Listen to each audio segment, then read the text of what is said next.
Cordillera Region patuloy na naka-red alert dahil matapos ang Bagyong Marce, Bagyong Nika naman ang kinakarap ngayon ng rehiyon.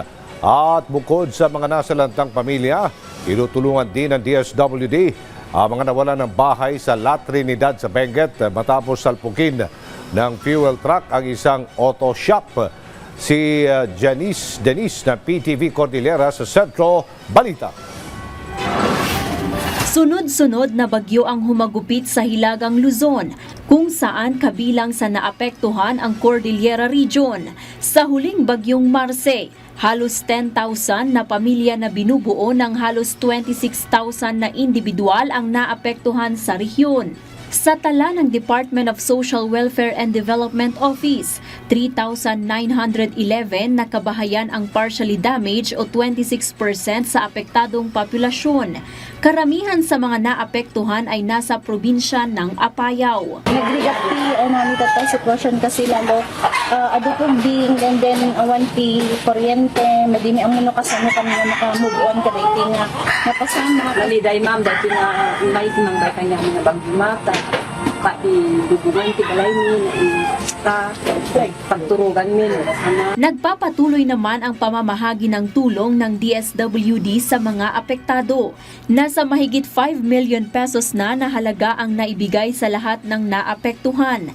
Nagpadala na rin sila ng tulong sa mga lubhang nasalanta sa Cagayan.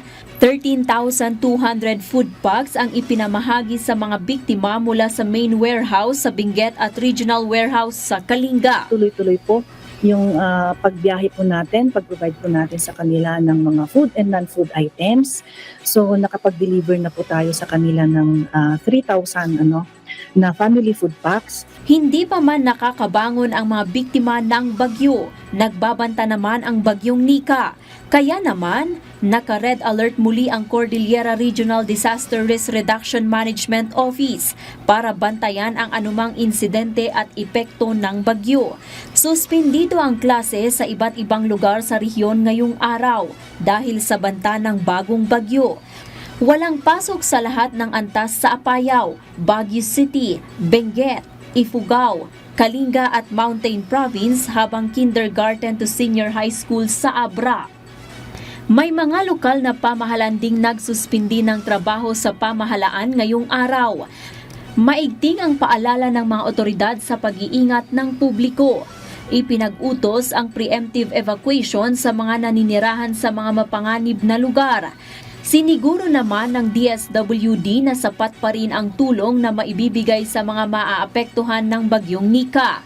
Naka-activate ang quick response team ng ahensya para sa pagresponde ng mga naapektuhan ng bagyong Marce at maaapektuhan ng bagyong Nika. Meron pa po tayong padating na 35,000 na family food packs to be distributed po to all the provinces. Pag namamonitor din po nila na medyo bumababa yung ating stockpile, is padala na din po sila ng augmentation sa ngayon. Samantala, namigay rin ng tulong ang ahensya sa mga naapektuhan ng sunog sa Pugis, La Trinidad, Benguet kahapon.